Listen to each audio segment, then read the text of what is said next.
Geografia e a gente vai dar continuidade ao conteúdo do 8º ano. E a matéria é Japão. Bom, vamos conhecer um pouco da história do Japão.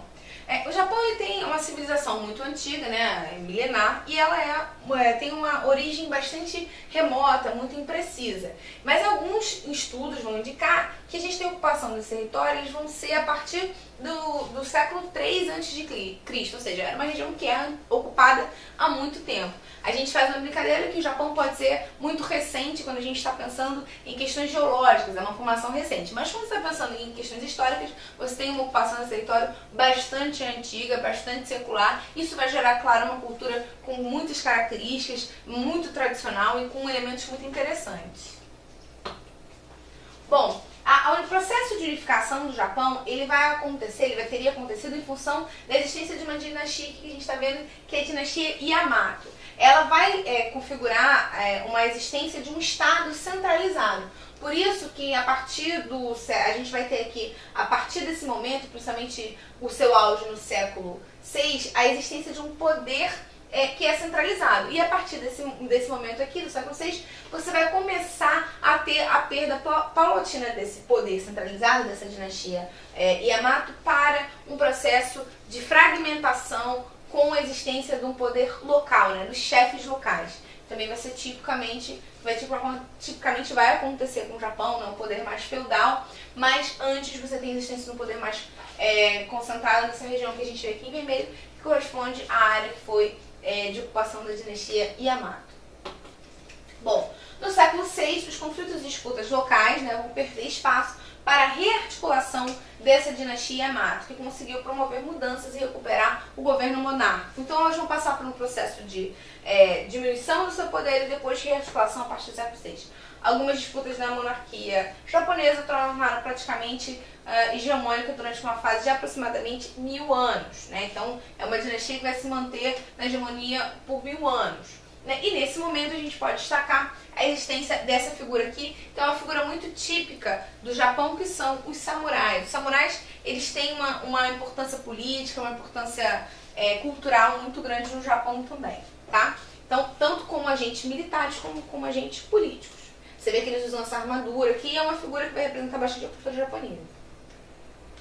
No século VI, o contato dos comerciantes portugueses e espanhóis, né, com essa região vai determinar um grau do processo, um gradual processo de abertura da civilização japonesa ao mundo ocidental. Tem que lembrar que, geograficamente, essas regiões são relativamente próximas, né? Então existia ali todo um comércio. A presença disso vai facilitar esse processo de ocidentalização, digamos assim, do Japão.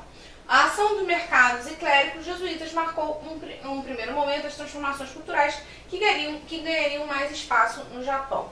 No século XIX, a ação imperialista norte-americana, e aí isso vai ter uma força muito grande, foi peça fundamental para a abertura do povo nipônico ao Ocidente. A gente tem alguns filmes que vão marcar esse processo, né, ou perto desse processo. O Último Samurai, que é um filme relativamente antigo, com o Tom Cruise, ele fala bastante desse processo da perda gradual das características japonesas tradicionais com a chegada do povo ocidental, né, com a presença da cultura ocidental no meio da cultura japonesa.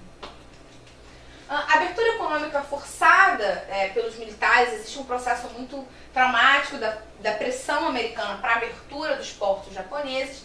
Eles vão entrar em contato com novas ideologias políticas. Esse contato, como em qualquer região, vai provocar mudanças grandes na estrutura da sociedade japonesa. Em pouco tempo, um forte movimento nacionalista no Japão reivindicou a modernização das instituições no país e o fim da influência estrangeira no território. A partir de 1868, a chamada Revolução Meiji, que é um fato importante no Japão também, ordenou a industrialização japonesa e a extinção das antigas instituições medievais. Ele deixa de ser uma organização feudal medieval e passa por uma grande mudança, que é a Revolução Meiji, a Era Meiji, que vai trazer uma grande industrialização e modernização para o Japão.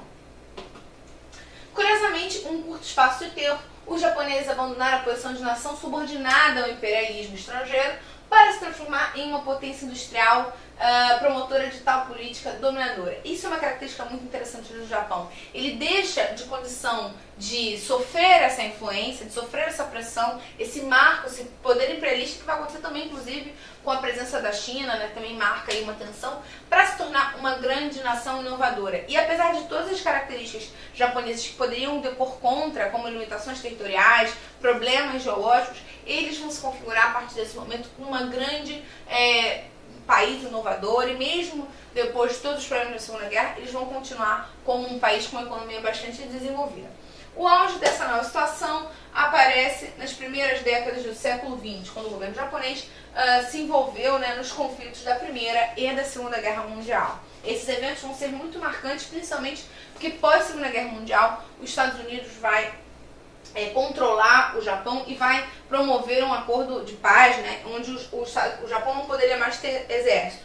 Isso faz com que todos os gastos que deveriam ser gastos militares do Japão passassem para os Estados Unidos, que ficou responsável por controlar o território, defender o território japonês. Isso faz com que eles possam investir em outras coisas. Eles vão investir justamente em educação, informação, ciência e tecnologia. Bom, a questão de localização, a gente já viu a questão histórica, né, por que o Japão se torna o que é, e a gente vai falar sobre a localização. A maior parte da ilha é montanhosa, como a gente pode lembrar, o Japão ele é uma formação de dobramentos modernos, ele fica numa área de encontro de placas tectônicas, isso faz com que você tenha formação de relevo. Com muitos vulcões também faz sentido, pensando que ele é uma área de convergência de placas tectônicas, você tem encontro de placas tectônicas.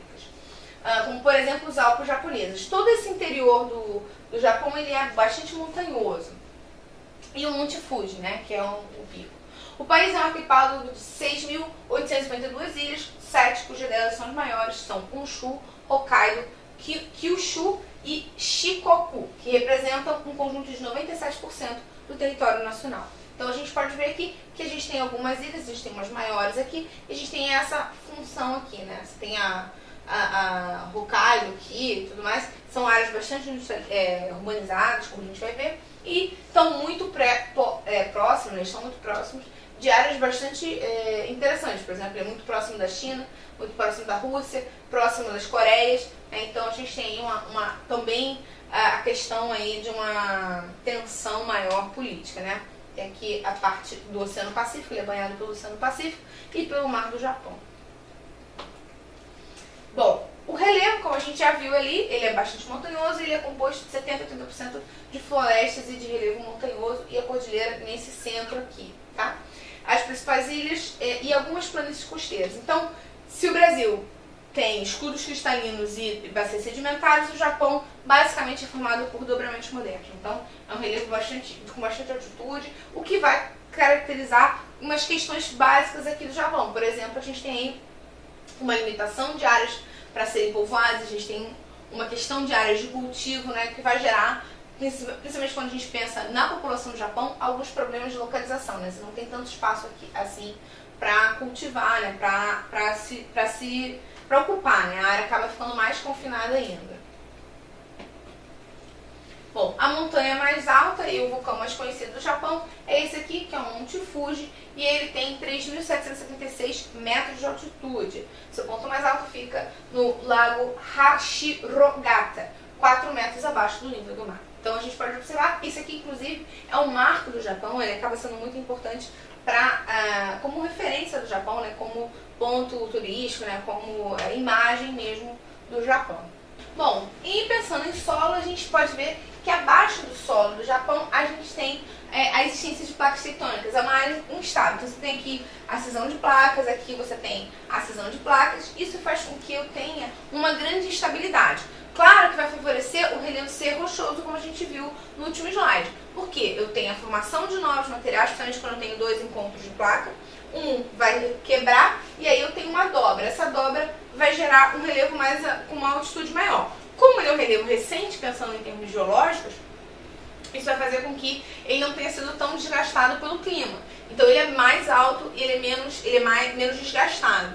Isso é uma característica. E também vai gerar a existência de grandes eventos, de grandes fenômenos geológicos, né? Fenômenos desastres, que a gente possa chamar, como tsunamis e os terremotos. Os terremotos são provocados por essa tensão. Essas duas placas, por exemplo, estão caminhando uma contra a outra, elas vão gerando uma tensão.